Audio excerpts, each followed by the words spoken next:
নানা ঢাকঢোল পিটিয়ে নতুন শুরুর আভাস দিলেও শেষ পর্যন্ত অতীতের মতোই রঙহীন যাত্রা করে বিপিএল।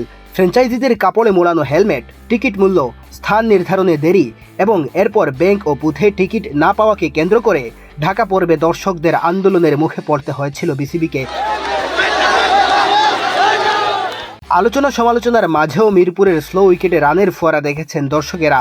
এর বাইরে অন্যান্য আসরের মতোই সাদামাটা ভাবে শেষ হয়েছে বিপিএল এর ঢাকা পর্ব। আগামীকাল থেকে শুরু হচ্ছে বিপিএল এর সিলেট পর্ব, যার জন্য গতকাল বিকেল থেকেই টিকিট বিক্রি শুরু হয়েছে। বিসিবির অফিসিয়াল ফেসবুক পেজে দেওয়া এক পোস্টে টিকিট বিক্রির তথ্য জানানো হয়েছে, যেখানে টিকিট মূল্য ও প্রাপ্তির স্থানও উল্লেখ করা হয়েছে। ঢাকার মতো সিলেটের ম্যাচগুলোরও অনলাইন টিকিট বিক্রি শুরু হয়েছে প্রথমে।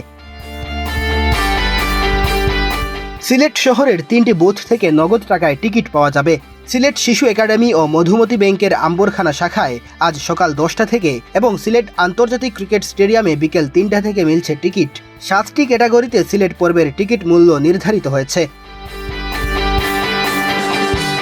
ঢাকায় 11টি ক্যাটাগরিতে বিক্রি হলেও সিলেটে মোট 7টি ক্যাটাগরিতে বিক্রি হবে টিকিট। টিকিটের সর্বনিম্ন মূল্য ধরা হয়েছে 150 টাকা আর সর্বোচ্চ নির্ধারণ করা হয়েছে 2000 টাকা। এ অর্থ ব্যয়ে দিনের 2টি ম্যাচই দেখতে পারবেন ক্রিকেট প্রেমীরা।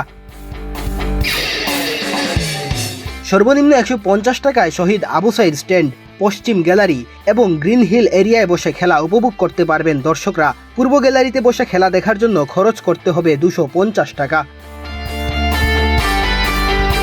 ক্লাব হাউসের টিকিটের দাম নির্ধারণ করা হয়েছে 500 টাকা। জিরো ওয়েস্ট জোনে টিকিটের দাম 600 টাকা এবং গ্র্যান্ড স্ট্যান্ডে বসে খেলা দেখতে হলে খরচ করতে হবে 2000 টাকা। আগামীকাল থেকে শুরু হয়ে 14 জানুয়ারি পর্যন্ত সিলেটে চলবে বিপিএল। সেখানে মোট 12টি ম্যাচ অনুষ্ঠিত হবে। এই সময়ে সিলেটে সবচেয়ে বেশি ম্যাচ খেলার সুযোগ পাবে সিলেটের ঘরের দল সিলেট স্ট্রাইকার্স। এরপর সিলেট পর্ব শেষ হলেই আগামী 16 জানুয়ারি থেকে চট্টগ্রাম পর্ব শুরু হবে।